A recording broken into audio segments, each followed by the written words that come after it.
Je m'appelle Oriane Alves Afonso, j'ai 23 ans et depuis 5 ans je fais le métier de serrurière métallière.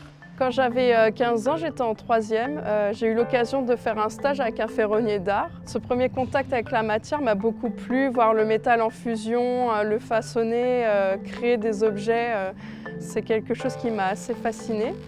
Ensuite, j'ai poursuivi au lycée avec un bac général littéraire pour ensuite partir sur un CAP en serrurerie-métallerie, ce qui m'avait plu aussi pendant mon stage de 3e. En entreprise, on apprend davantage de manière technique, on va dire, qu'à l'école. Mais les deux sont très intéressants et il faut quand même lier la théorie et la pratique pour évoluer dans le métier.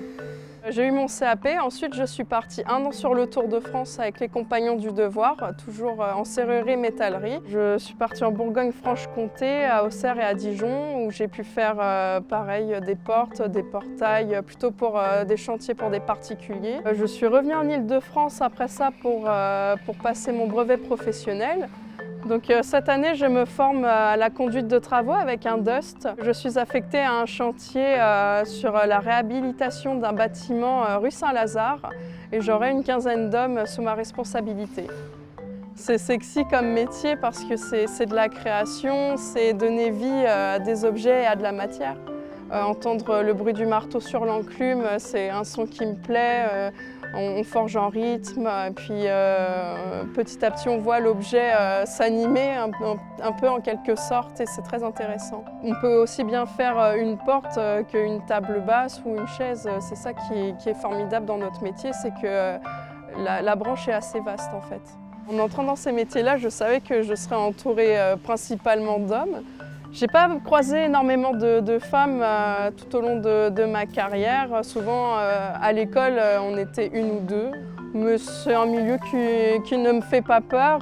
Je sais qu'il faut se battre, il faut s'imposer, mais au final, tout se goupille bien à chaque fois. Il ne faut pas hésiter à pousser les choses, à s'imposer, à montrer qu'on en veut et qu'on veut évoluer dans ce milieu-là parce que, mine de rien, quelquefois, il y a quelques regards un peu étonnés, mais quand on montre qu'on sait travailler, qu'on a de la volonté, il n'y a jamais aucun problème là-dessus. Les métiers de la métallurgie, on recherche énormément de savoir-faire et on aime beaucoup transmettre aussi ce savoir-faire. C'est un métier qui demande beaucoup de main-d'œuvre, on n'en trouve pas beaucoup, il faut être minutieux, motivé, donc il ne faut surtout pas hésiter à sauter le pas et à venir travailler dans nos métiers qui sont magnifiques. On aura toujours besoin de ces métiers-là.